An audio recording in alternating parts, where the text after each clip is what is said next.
আপনি দেখছেন news now, আমরা জানি কোনটা খবর।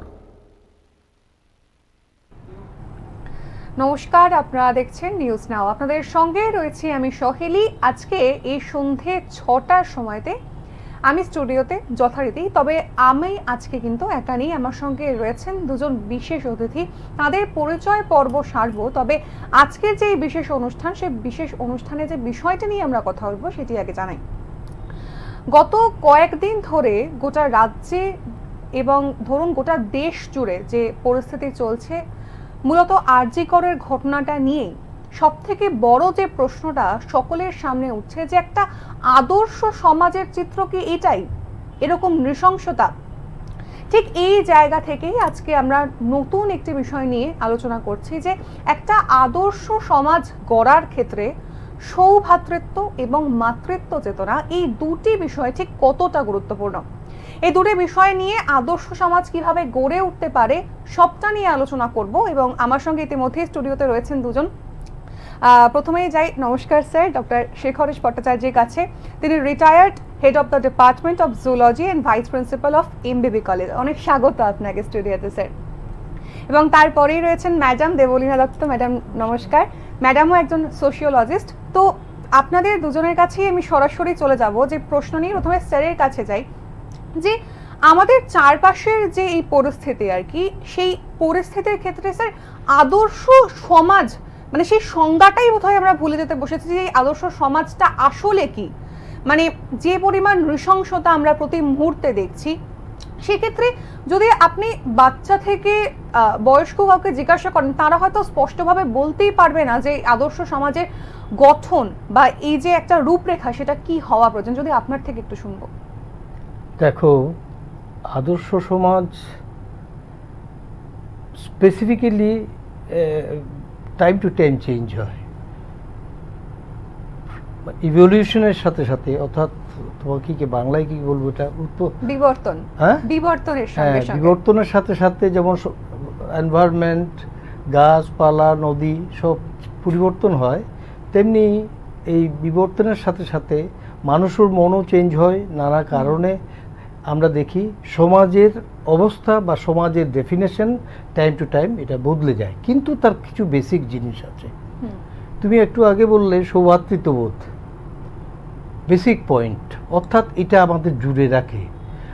আর সমাজটা হচ্ছে একটা কিছু গোষ্ঠীর সম্মেলন। এখানে যখন আমরা কিছু বিভিন্ন গোষ্ঠী একসাথে আসি, সমাজ তৈরি করি, তখন আমাদের মধ্যে কিছু কন্ডিশন থাকে, এবং এর মধ্যে দেখবে বিভিন্ন পরিবার নিয়ে এটা গঠন হচ্ছে। এবার তুমি একটা ছোট্ট পরিবারে যাও, এটার রেপ্লিকা হচ্ছে সমাজের আমাদের পরিবাররা আমাদের সম্পর্ক কি, আমাদের শ্রদ্ধার সম্পর্ক, একজন আরেকজন দুঃখে আমরা কাঁদি, সুখে হাসি, আমাদের যারা বয়স্ক তাদের আমরা সম্মান করি।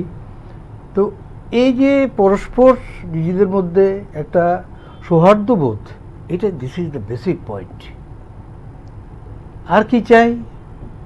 সেখানে যেটা চাই সেটা হচ্ছে আমরা চাই যেন সবাই ভালো থাকে। আর যখন তুমি সেটা সমাজের কাছে নিয়ে যাবে, পরিবারকে যখন আরও বাড়িয়ে দিলে, তখন কিন্তু আসবে সবার জন্য শিক্ষা চাই, স্বাস্থ্য চাই, তোমার দুবেলা দুটো খাবার চাই। এগুলো অবশ্যই দরকার, এবং সেই সাথে শাসনেরও দরকার। যখন এই নিয়মগুলো কোথাও ভাঙা হয়, তখন সেটাকে শাসনের পর্যায়ে দিতে হয়। তো এই যে নোবেল সিচুয়েশন, এটা বারবার ভেঙে যাচ্ছে বলেই বিভিন্ন কারণে ভাগছে। তুমি ভেবো না শুধু মানুষ দায়ী, প্রকৃতি, আমাদের রাজনীতি সব কিছু এখানে ইনভলভ হচ্ছে। ফলে মানুষ থেকে সামটাইমস আমরা অমানুষ হয়ে পড়ছি, এবং তার জন্যেই কিছু কিছু এই অনেকে বিক্ষিপ্ত বলে রাগ করবে, মানে আমি এটাকে স্বাভাবিক ভাবি না। যখন কোনো সমাজের অধঃপতন ঘটে, এটা স্বাভাবিক নয়, এখানে অনেক কিছু ইনভলভ হচ্ছে, এবং আমরা তাতে আরেকটা দেখছি, সেটা হচ্ছে করাপশন। ম্যাডাম, এই জায়গা থেকেই আসবো, যে সমাজের স্ট্রাকচার কি দিনের পর দিন ভাঙছে ক্রমাগত? হ্যাঁ, ভাঙা গড়া নিয়েই সমাজ। এখন আমরা যদি দেখি যে সবসময় যে সমাজের ভালো দিকটা যেরকম থাকে সেরকম খারাপ দিকটাও সেভাবেই থাকে, কিন্তু আজকে যেমন সমাজের যেরকম স্যার বললেন যে বাড়ি থেকেই সব কিছু সেম, মা একটা সন্তানকে যেভাবে মানে বড় করে, তারপরে সে যখন বড় হয়ে যখন তার সমাজে সবার সাথে মেশে, তার গ্রোন আপটা, তার পরিবেশের সাথে মেলামেশা সবকিছুই সেগুলো তার ঘরের থেকেই শুরু হয়। তার যেভাবে সবার সাথে, সেখানেই যদি আজকে ছোট থেকেই কোনো বাচ্চাদেরকে যেরকম শেখানো হয় যে কার সাথে কিভাবে মিশতে হবে, একটা মেয়েকে মহিলাকে তাকে কিভাবে সম্মান দিতে হবে, এবং একটা মেয়ে কিভাবে তার একজন পুরুষ বন্ধুকে কিংবা এই যে সম্মান দেওয়া একজন আরেকজনকে, সেটাও কিন্তু দায়বদ্ধতা থেকে যায়। আজকে মাতৃত্ব দিবসের যে চেতনার আমরা যে কথা বলছি নিউজ নাও, তো সেই যে ব্যাপারগুলো এগুলো কিন্তু একটা মাতৃত্বের সাথেও একটা সেরকম ভ্রাতৃত্ববোধের সাথেও একটা যোগসূত্র আছে। আজকে কোন মা যদি তার ছেলেকে শেখায় সে তার বোনের সাথে কিভাবে ট্রিট করবে, কিংবা সে তার ক্লাসমেটের সাথে কিভাবে করবে, বন্ধুদের সাথে কিভাবে মিশবে, সে যদি ছোট থেকেই ছেলে হোক মেয়ে হোক সে যদি সেভাবেই তৈরি হয়, আস্তে আস্তে তার ভেতরে যেরকম গাছকে ছোটবেলায় যতটা যত্ন করতে হয়, গাছ বড় হয়ে গেলে ততটা যত্ন করার দরকার পড়ে না। তো সেই জিনিসটা রুটটা যদি ঠিক থাকে তাহলে কিন্তু আস্তে আস্তে সমাজের এই ব্যাপারটা এতটাই ধ্বংসের দিকে যায় না। সেটা সেক্ষেত্রে কি কোথাও মানে এই যে এই রুটটাই সেই মানে বলেন যে গোড়ায় গলদ, সেটা কি আপনাদের মনে হয় যে এই বর্তমান সমাজে যে পরিস্থিতিটা রয়েছে আর কি, সেখানে কি গোড়ায় গলদ থাকছে বলেই কি এই ধরনের ঘটনাগুলো ঘটছে? গোড়ায় গলদ, তাহলে তুমি আবার ফ্যামিলিকে টানছো। গোড়া মানে কি আমার বেসটা কি আমার ফ্যামিলি। আমার ফ্যামিলি কিন্তু বাহ্যিক থেকে বাইরে নয়, কারণ তার উপরও বিভিন্ন বাহ্যিক প্রেশারগুলো পড়ছে। এই প্রেশারগুলো কি, যেমন ধরো আমরা বিশেষ করে আমরা যে বয়সে আমরা একটা দেশভাগ দেখেছি, স্বাধীনতার পরেই যদিও দেশভাগ দেখেছি, তার কি পরিস্থিতি দেখেছি। একটা সময় আমাদের মনে হয়েছে এত কষ্ট করেছে মানুষ, ভেবেছে আর এখন আমি ছেলে মেয়েকে মানুষ করি, ওরা দাঁড়াক। ওই যে দাঁড়াতে, এই যে পরিবেশের চাপ, দাঁড়াতে গিয়ে কি করেছি দেখো, আমরা ওদের ক্রমশ একটু সেলফিশ অ্যাটিটিউড ওদের মধ্যে ঢুকিয়ে দিচ্ছি, অর্থাৎ সেলফ সেন্টার, অর্থাৎ সেই বড় হোক তারটাই সে দেখুক, পাশেরটা।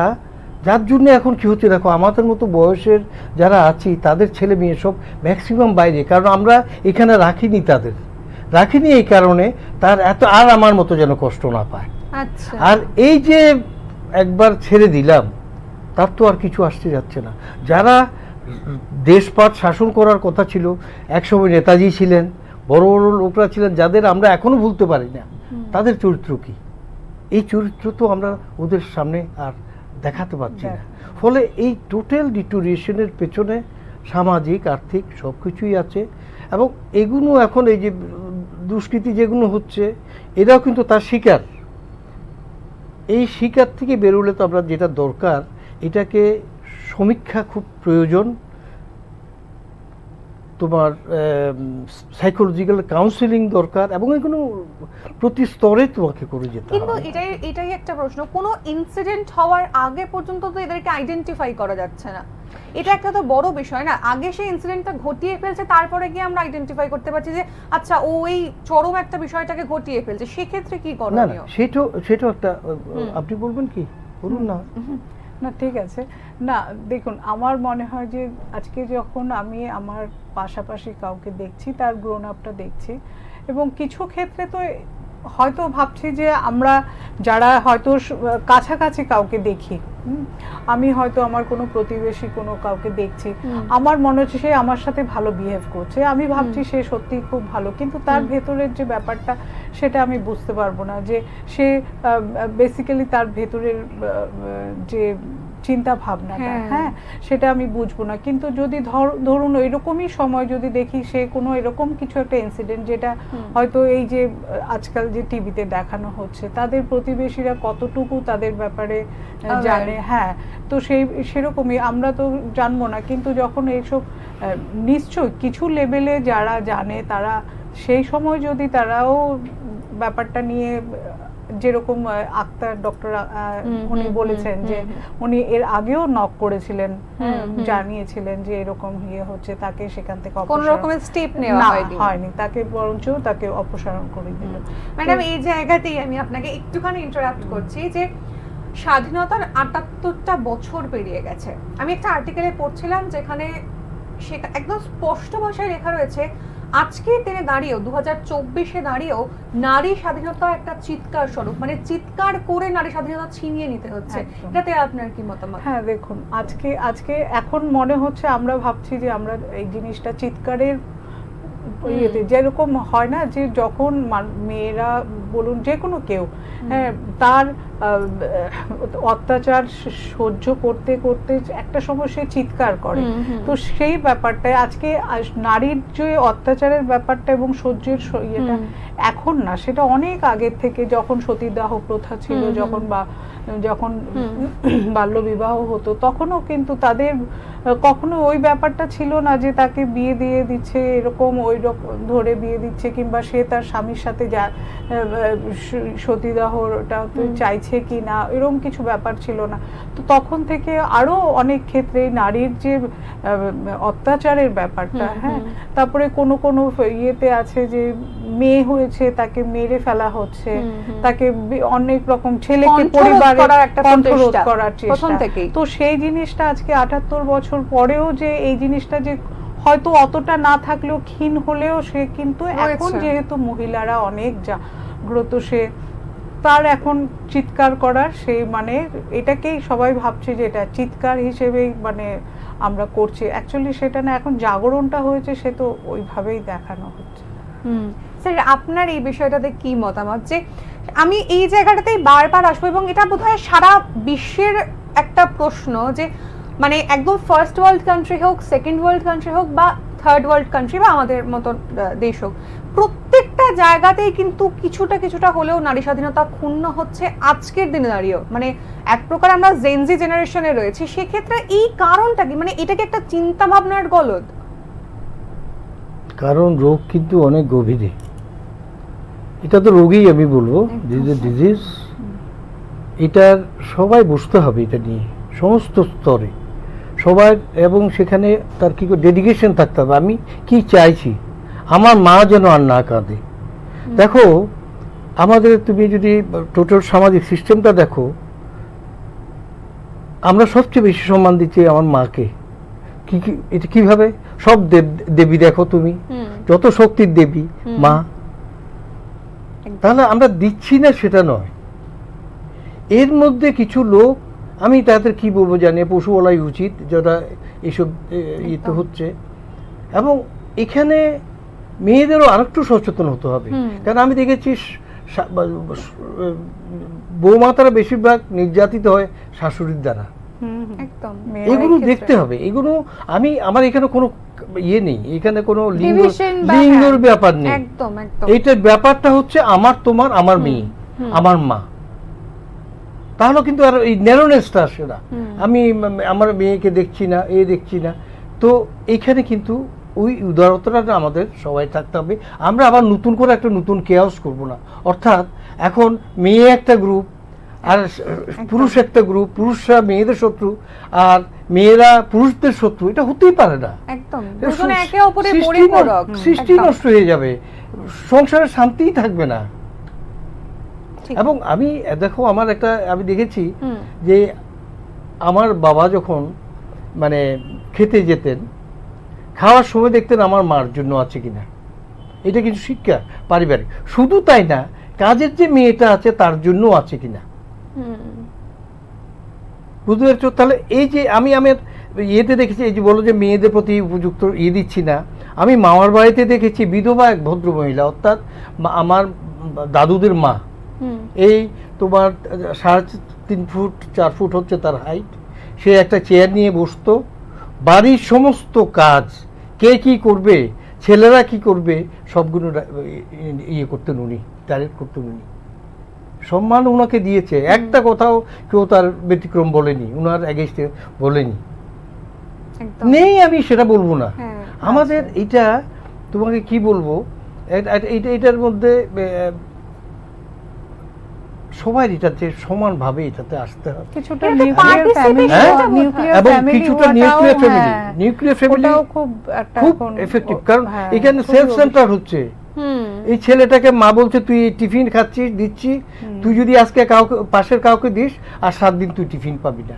আগে কিন্তু মারা এই কথা বলে। তারপরে বাবা মা দুজনেই অফিসে চলে অফিস যাচ্ছে, যাচ্ছে। বাচ্চাটার এরা একটা- সেরকম ভাবে গ্রোন আপও হচ্ছে না, সে টিভিতে যা দেখছে, যা ইয়ে করছে সেটাই শিখছে। হ্যাঁ, তো ওই রকমই একটা সামাজিক অবক্ষয়, এটা সব খুবই দিকে। বাজে, হ্যাঁ। এটা একটা বিরাট রোগ। দুঃখ হয় কি জন্য বলছি, দেখো আমাদের এটার মূল কারণ কিন্তু চাহিদা, আমাদের ডিমান্ড আরও চাই, এটা চাই, ওইটা চাই, এই সবটা চাই আমরা। তুমি একটা যারা শিক্ষক, দেশের মেরুদণ্ড বলছে শিক্ষককে, আমি নিজেও শিক্ষক। আমি যখন আমাকে সরকার বেতন দিচ্ছে কিনা শুধু ছাত্রদের আমি পড়াবো, আমি তাকে ইনসিস্ট করছি আমার বাড়িতে গিয়ে পড়ার জন্য। হ্যাঁ। কেন হবে এটা? আজকে এগুলো সবার কাছে কিন্তু এগুলো একটা ফ্যাক্টর হিসেবে আসে। একদম। তখন এই সোশ্যাল, এই যে শৃঙ্খলাটা, সম্মান, রেসপেক্ট, এগুলো একজন আরেকজন থেকে চলে যাচ্ছে বলেই আজকে মাস্টারমশাই গায়ে হাত দিচ্ছে, আজকে মাকে অপমান করছে। এগুলো কিন্তু এইভাবেই আসছে। আমাদের এডুকেশন সিস্টেমে এইসব ভাবার প্রয়োজন আছে, বিশেষভাবে ভাবার প্রয়োজন আছে। তুমি এমনি করে এটাকে চেঞ্জ করতে পারো। মানে এডুকেশন সিস্টেমের ক্ষেত্রে একটা সাইকোলজিক্যাল এফেক্টের দিকটা চিন্তা করে মনে হয় যদি গোটা এডুকেশন প্রসিডিওরটাকে আবার ঢেলে সাজানো হয়, সেক্ষেত্রে বোধহয় এটা মাচ মোর এফেক্টিভ হবে। ঢেলে সাজানো হচ্ছে, আমি একা কথা বলছি। ম্যাডাম, এই জায়গাতেই একটা বিষয়, এই আরজি করের ঘটনাটা নিয়ে আমি প্রথম শুরু করেছিলাম আর কি, এবং সেক্ষেত্রে স্যার একটা বিষয় বললেন যে লিঙ্গ বৈষম্য, এই লিঙ্গ বৈষম্যটাকে সরিয়ে দিয়ে সমতা আনাটা। কিন্তু গোটা দেশ জুড়ে প্রোটেস্ট হচ্ছে, কিছু কিছু কয়েকটা বিশেষ জায়গাতে হয়তো এরকম মেসেজ কোথাও থেকে আসছে যে যেখানে পার্টিকুলারলি একদম অপোজিট যে জেন্ডার রয়েছে তাদেরকে সরাসরি মানে একদম অ্যাটাক করা হচ্ছে। এই বিষয়টাতে আপনি কি বলবেন? কারণ এটা তো কোনো ছেলে মেয়ের যুদ্ধ নয়, এটা না, এটা ছেলে মেয়ের যুদ্ধ কখনোই নয়। আজকে যে সঞ্জয় পাল না সঞ্জয় রায়, হ্যাঁ, তো তাকে যদি আজকে আমি তাকে দেখেই পুরুষ সমাজকে জাজ করি, এটা অন্যায়। আজকে সে কিংবা ডক্টর ঘোষ, সঞ্জীব ঘোষ, হ্যাঁ, তো এই দুই একজনকে নিয়ে আমি পুরো সমাজকে দোষ দিতে পারি না। আজকে এর মধ্যে এরকমও আছে যে আমি তো তাহলে ডক্টর আক্তার সাহেবকেও বলতে পারি যে উনিও তো পুরুষ, উনিও তো অন্যায়ের বিরুদ্ধে দাঁড়িয়েছিলেন। তো সেরকমই আজকে শুধু আমি যে বলবো যে পুরুষরাই এই ব্যাপারে জড়িত কিংবা এটা ঠিক নয়। এখানে যেরকম মহিলা, আমি তো জানি না সঠিক এখনো কোনো বিচার হয়নি, কিন্তু কিছুটা শোনা যে মেয়েটির একটি কলিগও তা সে এই ক্ষেত্রে জড়িত। তো এই জিনিসটা যদি সত্যি সত্যিই হয়, আমি আশা করছি এরকম নয়, কিন্তু যেটা শোনা কথা আমি বললাম, হয়তো বলা উচিত হবে। তো সেরকম যদি হয় তাহলে তো একটা মহিলাও এর সাথে জড়িত, এবং মহিলারা অনেক ক্ষেত্রে মহিলাদের অনেক অন্যায় করে। তো তাহলে সেক্ষেত্রে মানে ওই ব্যাপারটাই তাহলে বারবার সামাজিক এবং মানসিক অবক্ষয়, একদম একদম সেই বিষয়। তবে এখন একটা কি আমার মনে হচ্ছে যারা তোমার এটা করছে, they are really shocked, no doubt.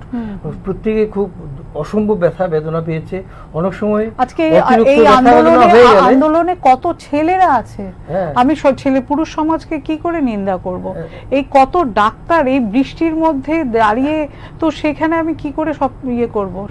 সবাইকে করা যায় না। আর এরা যারা বলছো, তুমি যাদের কথা বললে যে এরা খুব মানে একটা শ্রেণীর মেয়েরা একটা পুরুষকে নিয়ে কিছু কিছু ক্ষেত্রে সেখানেও কিন্তু এটা মানে এটাকেও তোমার খুব মানে কি বলবো ধৈর্যের সাথে বিচার করতে হবে। এই জন্য বলছি, কারণ এইরকম সিচুয়েশনে যখন মানুষ সহ্য করতে পারে না, তখন তার একটা আউটবাস্ট হয়। হ্যাঁ। এটাকেও আউটবাস্টটাকে আমরা যারা সুস্থ আছি তারা এটা একটা সুস্থ পথ দিয়ে একদম। এটাকে ডাইভার্ট করতে হয়। এরা করছে এদের একটা ক্ষোভের প্রকাশ। ক্ষোভের হ্যাঁ, তুমি ভেবো না মানে সবসময় ইন্টেনশনালি সবাই এটা হ্যাঁ, করছে। কোথাও গিয়ে হয়তো শব্দ চয়নে কিছু ভুল হ্যাঁ, হয়ে ভুল যাচ্ছে হচ্ছে, ক্ষোভের পারছে না, জন্য। এটা সহ্য করতে পারছে না। হ্যাঁ। তার মেয়েকে নিয়ে হয়তো দেখছে তার ওই জায়গায় তার মেয়েকে প্লেস করছে, সেখানে একটা বিরাট ক্ষোভ তার মধ্যে আসছে, খুব বা আতঙ্ক আতঙ্ক। মানে তো- আজকে অন্যর সঙ্গে হচ্ছে, যদি পরের দিনকে আমার ফ্যামিলির ওটাই, সঙ্গে হয় ওটাই। তখন আমি কি হ্যাঁ, করব? ফলে আমি বলবো ইভেন এই ঘটনার পরেও তো আমি সেদিন টিভিতে প্রচুর দেখলাম জায়গা থেকে এরকম হচ্ছে, বিক্ষিপ্ত এরকম বিক্ষিপ্ত ঘটনা হ্যাঁ, আরো হচ্ছে, প্রচুর উঠে হচ্ছে, আসছে হচ্ছে। সামনে। একদম ছোট ছোট স্কুলের বাচ্চারা কে তার ড্রাইভার বলছে যে ইয়ে করার আরো জন্য, অনেক, হ্যাঁ, এরকম প্রচুর অনেক ইনসিডেন্ট আর কিছুই কি হচ্ছে। উঠে আসছে। আচ্ছা, আমরা আমাদের তো কথা চলছে, আরো বেশ কয়েকটা প্রশ্ন থাকবে, তবে এই মুহূর্তে একটু ছোট্ট একটা বিরতির পর ফিরে আসছি আবারও এই আলোচনা নিয়ে।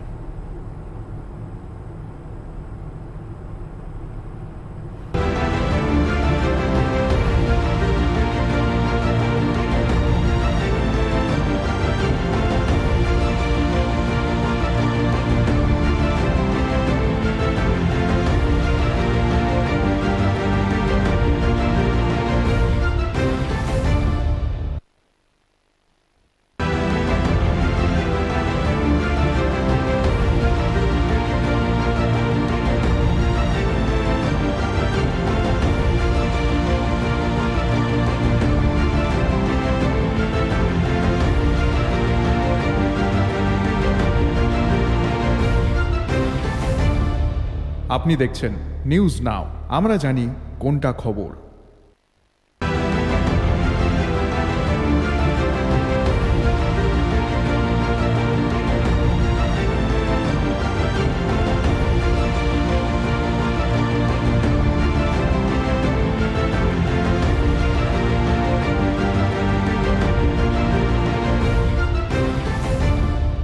আপনি দেখছেন নিউজ নাও, আমরা জানি কোনটা খবর।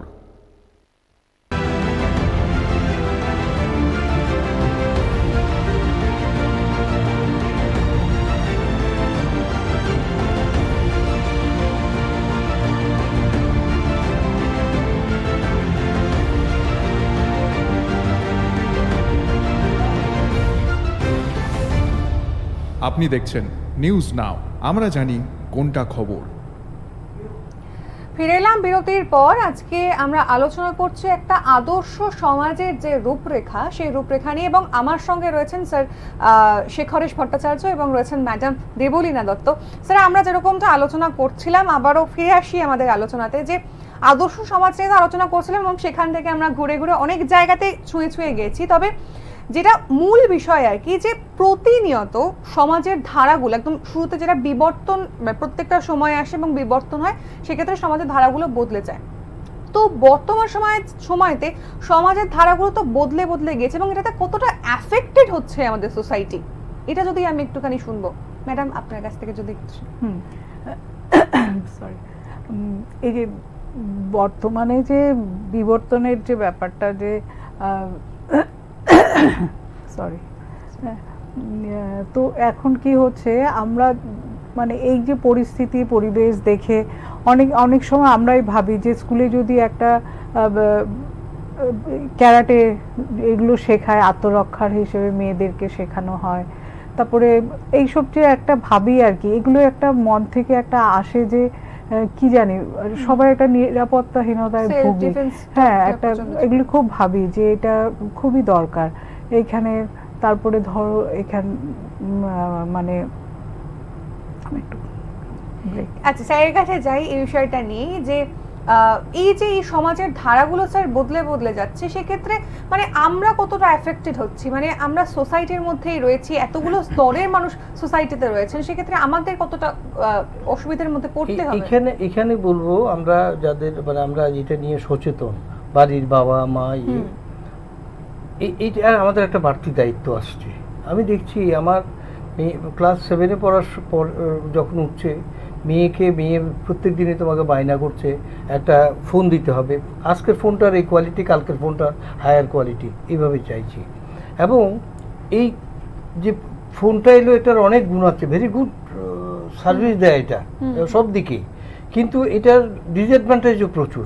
তুমি দেখবে মেয়েটা ক্রমশ আনসোশাল হয়ে যাচ্ছে, খেলাধুলা নেই, এটা শুধু এটা এদের কাছে যেটা এটা হচ্ছে, এবং এই সাথে আরো অনেক কিছু ডেভেলপ করছে যেগুলো এটা এই বক্সের মধ্যে রয়েছে। একদম। তো এই এফেক্ট আমাদের আরো একটু সচেতন তো হতেই হবে, সচেতন হওয়া উচিত। এবং সেখানে শুধু আমি বললে হবে না, এখন ভাবার আমি দেখেছি, শুনো আমেরিকাতে সময়টাই ওরা কীভাবে একটা যে ছেলেটা ক্লাস 8-9 পড়ছে, সেই স্কুল থেকে আসছে, এসেই খেলতে চলে যাচ্ছে 2-3 ঘন্টা। এবং এই খেলার মধ্যে কি আছে, সুইমিং আছে, একটা টেনিস বা এই ধরনের কিছু আছে, তারপর সাইক্লিং আছে, এবং বাড়িতে এসে একটা বাজনাও আছে, মানে তার সময় লেজার জন্য। এগুলো দরকার। আর এখন আমাদের ছেলের মধ্যে কিছু না, একটা ব্যাগ আছে পেছনে আমাদের এখানে, যাতে আমি বিশ্বের প্রেক্ষিতে আলোচনা করছি না, আমাদের এখানে যে দেখছি তাদের উপর ওভার বার্ডেন হয়ে যাচ্ছে। ফলে সমাজের তো এখন নেমন্তন্ন করলে বাচ্চাদের নিয়ে যায় না, ওরা ওখানে গিয়ে কি করবে, বাচ্চারা বলো আমরা কি করব। আমাদের সময় তাই ছিল না, আমরা বাবা মা যেখানে যাচ্ছে সেখানে যেতাম, ওই আনন্দটা কি হচ্ছে না হচ্ছে দৌড়াদৌড়ি করছি, এটাই আমাদের একটা বিরাট আনন্দ। এই সোশ্যালাইজেশন এগুলো বাড়াতে হবে। তো এই সোশ্যালাইজেশন বাড়ানোর ক্ষেত্রে তাহলে এই জায়গা থেকে আজকে টপিকটাতে যদি মানে আসি, সেই ক্ষেত্রে তাহলে সৌভ্রাতৃত্ব চেতনা এবং মাতৃত্ব চেতনা এই দুটো তো তাহলে একসঙ্গে কাজ করে। অবশ্যই। তাহলে এইটাকে আমরা আরেকটু বাড়াতে পারি কি করে? মানে এটা তো একবারে অবক্ষয়ের জায়গাতে চলে এসছে। মানে মানুষের মধ্যে যেমনটা আপনারা বলছেন যে যদি বাড়ি থেকেই এরকম মা বলে দেয় যে তুমি টিফিন শেয়ার করে খাবে না, সেক্ষেত্রে ওর বন্ধুর সঙ্গে ওর ভ্রাতৃত্বের চেতনাটা থাকবে কোথায়?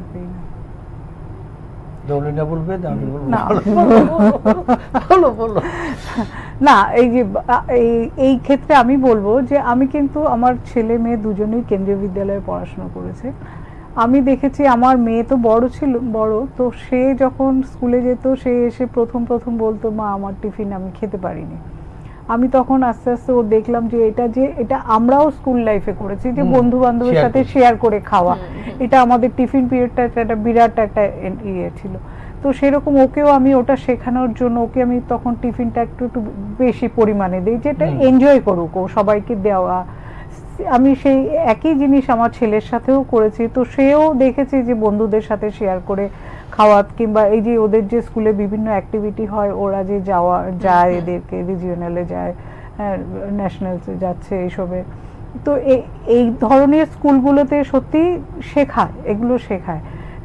আমি দেখেছি যে যেমন জাপানে হোক, চীনে হোক, ওখানে স্কুলে যে বাচ্চাগুলো কি সুন্দর স্কুলেরই মধ্যে সবকিছু শেখায়, কিভাবে মানে রেগুলার টয়লেট ক্লিন করা, স্কুল পরিষ্কার করা, সমস্ত কিছু শেখায়। এইরকম কিন্তু আমাদের এখানে অতটা, মানে আজকে কি হয় বাড়িতে ছেলেরা এই কাজ করবে না, মেয়েরা এই কাজ করবে না, এটা এখনো থাকে। আমি মা হয়ে যতটা পারি চেষ্টা করি আমার ছেলেকে দিয়ে, আমি বলি যে তুই এটা কর, এটা আমাকে করে দিবি। তো আজকে যদি ও ছোট থেকে বুঝে যায় যে আমি ফ্যামিলির মেম্বার, আমি গেস্ট নই, আমাকে আমার ফ্যামিলির সাথে একসাথে থাকবো, সবার সাথে একসাথে সবকিছু ভাগ করে কাজ করতে হবে, মাকে হেল্প করতে হবে, বাবাকে হেল্প করতে হবে। যেমন বাজারে গেলে ওর বাবা একা বাজারের ব্যাগ নিয়ে আসবে, আমি পাঠিয়ে দেই যে না তুই যা। তো এতেও ওটাও শিখছে যে কিভাবে বাজার টাজার করতে হয়। তো সেম আমার মেয়ে কেউ যদি বাড়িতে আসে, মেয়েকে যেরকম বলি তুই সার্ভ কর কিংবা তুই দিয়ে, তো এইভাবেই যদি আমি এইটাই যদি আস্তে আস্তে ওরা যদি বড় হয়ে, যেমন ওরাও সেই জিনিসগুলো শিখবে, এইভাবেই তো হয় আস্তে আস্তে। তো আমি ভাবি যে এই যে ভ্রাতৃত্ববোধ যে ব্যাপারটা, আজকে যদি আমার ছেলে, যেহেতু আমি একটা ছেলের মা, তো আমি তো দেখবো যে ও কিভাবে সবার সাথে মিশছে, এবং ওর বন্ধু বান্ধবও সেভাবে, যাতে ওভাবে ও তো বুঝে যাবে না যে হ্যাঁ এটা পজিটিভ দিক একটা ইয়ে। তো ও মানে বন্ধুত্বের বিচারে ও বুঝতে পারবে যে হ্যাঁ ও এর সাথে মিশলে আমি অ্যাটলিস্ট পজিটিভ ব্যাপারটা বুঝতে পারবো, যে হ্যাঁ ও মধ্যে এই জিনিসটা আছে। কিছু বন্ধু বান্ধব আছে যারা হয়তো মানে তাদের নেচারটা একটা বুলি করা অন্যদের, তো তো সেগুলোকে প্রোটেস্ট করা, সেগুলো যেরকম করে, তো এইগুলো আস্তে আস্তে বড় ক্ষেত্রে হয়তো আমি স্কুল লেভেলে আমি আমার চিন্তাধারাটা ভাবছি যে আমার ছেলে হোক মেয়ে হোক এগুলোর থেকে ওরা ইয়ে করে, কিন্তু যদি এখন ওই যখন বাইরে যাবে তো আমি তখন আমার এটা চিন্তা থাকবে যে ও যাচ্ছে কিরকম লোকের সাথে ফেস করবে, কিভাবে কি করবে। তো এগুলো নিয়ে না তখন মনে হয় অন্যান্যরাও যদি এরকমই চিন্তা ভাবনা করে তাহলে কিন্তু এতটা চিন্তা, মানে আমরা যারা মারা ছেলে মেয়েকে বাইরে পড়াতে চাই কিংবা হয়তো পাঠালাম তার হায়ার স্টাডির জন্য কিছু, তখন ওই চিন্তাগুলো থাকবে না যে আমার মেয়েটা কিরকম করছে। সেদিন যেরকম একটা হসপিটালের নার্স বলছিল, আগে আমরা যখন আরজি করে সে নার্স সে বলতো আমরা যখন বাড়িতে পৌঁছে ফোন করতাম যে হসপিটালের ইয়েতে বাউন্ডারির ভেতরে ঢুকে যে মা পৌঁছে গেছি, মা চিন্তা করতো যে হ্যাঁ আমি মেয়েটা আমার সেফ আছে। কিন্তু আজকের দিনে আমি পৌঁছে আমি মাকে বলতে পারবো না যে মা আমি তাও হ্যাঁ যতক্ষণ না আমি বাড়িতে ফিরে না আসছি ততক্ষণে মা আমার সেফ ব্যাপারটা নিয়ে চিন্তা করবে। তো সামাজিক ইয়ে তো আছে, অবক্ষয় তো আছে। স্যার এই জায়গাতে একটা প্রশ্ন, যে আমি একটা কথা বলি, এখন আমরা বলছি পরিবারের কথা বলছি, সব কিছু চলে গেছে এখন একটা বিশেষ শ্রেণীর কাছে। এটা বললে এখন খারাপ লাগবে, আমরা আমাদের ছেলে মেয়েদের বিদেশে পাঠিয়ে দিয়েছি বা পাঠাচ্ছি, এই দেশে রাখিনি। ফলে একটা যারা রাজ্য চালাচ্ছে, যারা দেশকে চালাবে, লিডারশিপ দেবে, এখানে একটা ভ্যাকুয়াম হয়েছে। এবং এখানে লেফটের মধ্যে কোনো নীতি নেই, বালাই নেই। ওরা এই জেনারেশনটার সামনে এমন কিছু দেখছে না যাকে ফলো করতে পারে। সেটাই এখন ভাবার চিন্তা আছে আমাদের সবাইকে। আমি যদি ভাবি আমি পলিটিক্স করব না, আমি এটা করব আর এটা করব, বললে হবে না। তোমার দেশকে যদি ভালোবাসো এটার জন্য প্রতিবাদও করতে হবে, এটার জন্য ইনভলভড হতে হবে। ঠিক সেই জায়গাতেই মানে আমরা কন্টিনিউয়াসলি আর কি এটা দেখে যাচ্ছি যে এই নতুন প্রজন্মের একটা বিষয় আছে, সেক্ষেত্রে কিন্তু রাজ্যের ক্ষেত্রে বলুন বা দেশের অন্যান্য রাজ্যগুলোর ক্ষেত্রেও নতুন প্রজন্ম ড্রাগস নিয়ে খুব অ্যাডিক্টেড, মানে যে কোনো নেশার ক্ষেত্রে। এটাও কি একটা মানে অবক্ষয় আরো বেশি করে সৃষ্টি করছে? অবশ্যই আছে, কারণ ড্রাগের তো এফেক্ট সাংঘাতিক সব ইয়েতে। আর এইসব হচ্ছে এদের জন্য একটা গ্রুপ দ্বারা, যেটা আমাদের এটা পরিবার থেকেই দেখতে হবে যে তুমি এটা করবে না বা তোমার এরকম হলে। আর এটা যখন ছেলে মেয়ের একটু অস্বাভাবিক গতিবিধি হয় তখন কিন্তু এটা প্রথমে টের পাওয়ার কথা বাবা মা। আচ্ছা, আর এটাও বলি বাবা মার দায়িত্ব যেমন এসবেই, বাবা মাদের নিজেদের কন্ডাক্টও কিন্তু একটা বিরাট ব্যাপার ছেলে মেয়েদের কাছে। আমরা লাউডলি এখন, যেটা আগে হতো না, বাবা বকলে মা চুপ, মা কিছু বলা তো ওই যে বললেন ছিল তখন বাধা নিষেধ, বাধা নিষেধ কিছু ছিল, কিন্তু এখন দুজনেই ভোলাটাইল। আমি সব ক্ষেত্রে বলবো না, এগুলো কিন্তু বাচ্চাদের গঠনে মননে বিরাট খারাপ এফেক্ট আনে। আমাদের চল চালন সবটাই কিন্তু ফ্রেন্ডলি হবে, কিন্তু ওই বাধার একটা শাসনের একটা অধিকার যাতে থাকে, মানে শাসনটা জরুরি। আগে সবাই বলতো শাসন কেন, আগে শাসনের নমুনা দেখো। আমার ছেলে খেলতে গেছে, ওই পাড়ার কেউ দেখেছে এ আরেকজনকে মেরেছে, ওখানেই শাসন করে দিয়েছে, জানে আমি তোর বাবাকে কালকে বলবো। আজকে কোনো লোকের এই কথা বলার সাহস আছে? আমি গিয়ে ওর সাথে ঝগড়া করবো, আপনি কে? আমার ছেলেকে। একদম সমাজ, এই যে বললে সমাজ তো এইভাবেই ভেঙে যাচ্ছে না? সমাজ এখনো আমি তুমিতে সমাজ হয়ে যাচ্ছে। তাহলে এই পরিণতি, একজন পাশের বাড়ির খবর আমি জানি না, মারা গেল, সবাই কাঁদছে, ওকে শ্মশানে নিয়ে গেল, তারপরও আমি জানি না লোকটা মারা গেছে। এটাই হয় কমিউনিকেশন গ্যাপ। এগুলো সবাই এখন আবার নতুন করে ভাবতে হবে। আর আমরা সংঘবদ্ধ কেন হয়েছিলাম? আমাদের কারণে, টু প্রোটেক্ট আওয়ার সেলফ। কারণ তখন শত্রুর কাছে মোকাবিলা আমি একা পারবো না, তার জন্যই সমাজ। জল আসছে, একা রুখতে পারবো না, তার জন্যই সমাজ। আমার আদিম সমাজে তো সেটাই হয়েছিল, সেভাবেই এগিয়ে এসছে। আজ আবার ব্যাপারটা ওই একা একা একা একা। তো এগুলোর শিক্ষা ব্যবস্থা তো অনেক অনেক পরিবর্তন দরকার। কেউ প্র্যাকটিক্যালি, আমরা তো এতদিন ধরে শিক্ষার সাথে আছি, এক এক সময় এক এক ফরমান দিচ্ছে, এক এক সময় এসে তার আইডিওলজি আছে, এটাকে বসাতে চায়, আরেকজন এসে ওটাকে আসল শিক্ষাটা কি এইটার দিকে আমরা ধ্যান দিচ্ছি না। আর আমাদের কথা শোনার কেউ নেই, যারা শুনছেন তারা শিক্ষার ধারে কাছে নেই। ঠিকই কথা। আচ্ছা, অনেকগুলো পয়েন্ট বেরিয়ে এসেছে। আমরা মেন সমস্যাগুলো নিয়ে প্রায় গত আধ ঘন্টা কথা বলছি, কিন্তু যদি শেষ মুহূর্তে একবারে শেষ পর্যায়ে চলে এসেছি অনুষ্ঠানের, যদি পয়েন্ট করে একটু সমাধানগুলো শুনি, এই সমস্যাগুলোরই যদি পয়েন্ট করে একটু সমাধান শুনি, প্রথমে স্যারের কাছে যাবো, তারপর ম্যামের কাছে। দেখো, সমাধান কিন্তু মুহূর্তে সমাধান, এটাতে অনেক কমপ্লেক্স হয়ে গেছে সবকিছু ব্যাপারে।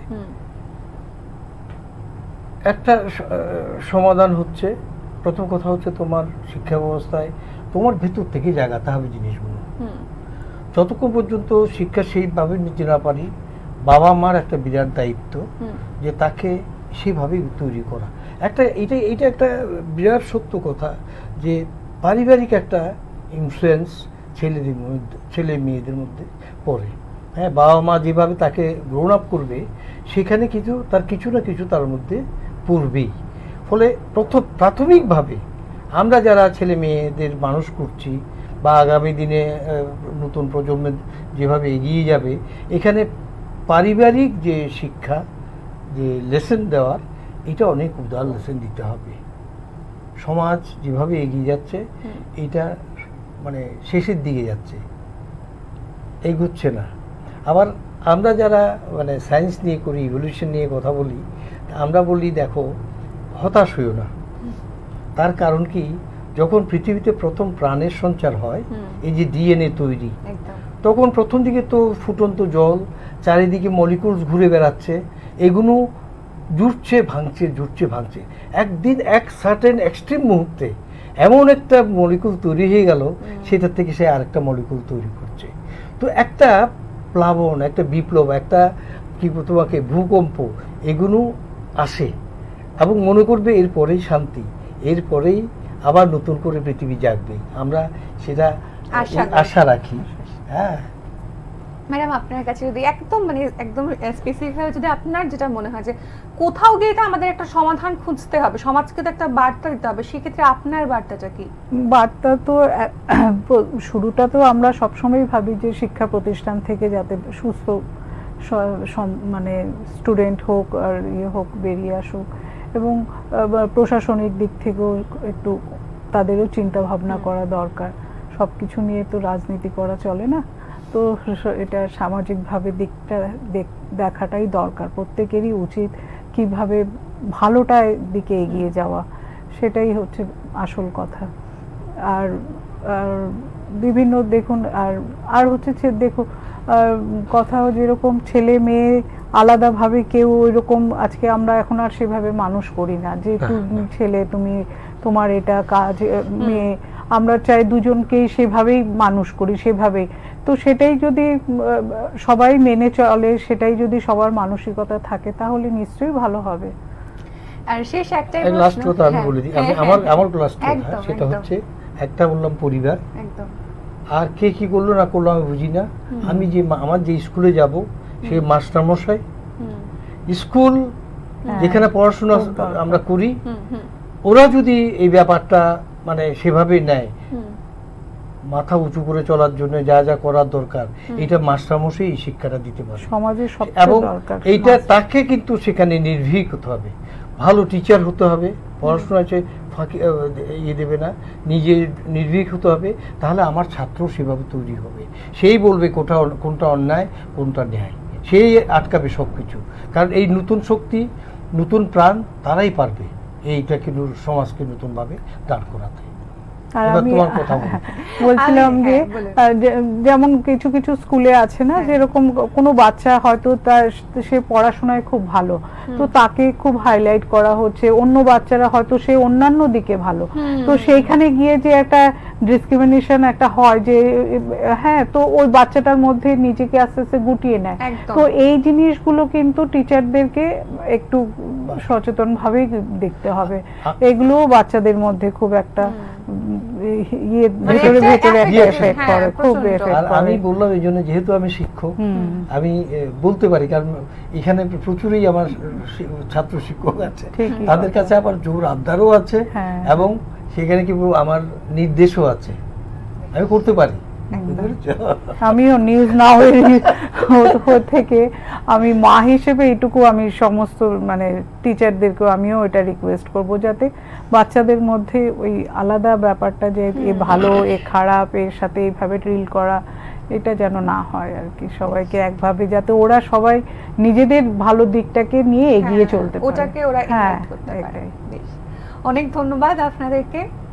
যেমনটা আপনারা শুনলেন এতক্ষণ, যে আমরা আজকে একটা আদর্শ সমাজ গড়ার যে রূপরেখা, সেই বিষয়টা নিয়ে কথা বলছিলাম, এবং সেক্ষেত্রে একাধিক বিষয় আজকে উঠে এসেছে। তার মধ্যে যে সৌভ্রাতৃত্ব বোধ এবং মাতৃত্ব চেতনা, এই বিষয়টিকে সব থেকে বেশি আমরা হাইলাইট করেছি। এর পাশাপাশি সমাজের বিভিন্ন দিক নিয়েও আজকে আমরা কথা বলেছি, এবং তার জন্য অনেক ধন্যবাদ শেখর স্যার আপনাকে এবং দেবলীনা ম্যাডাম আপনাকে। এবং এতক্ষণ আপনাদের সঙ্গে ছিলাম আমি সহেলি। আপনারা দেখছেন নিউজ নাও। এটা কখন সম্প্রসারণ হবে?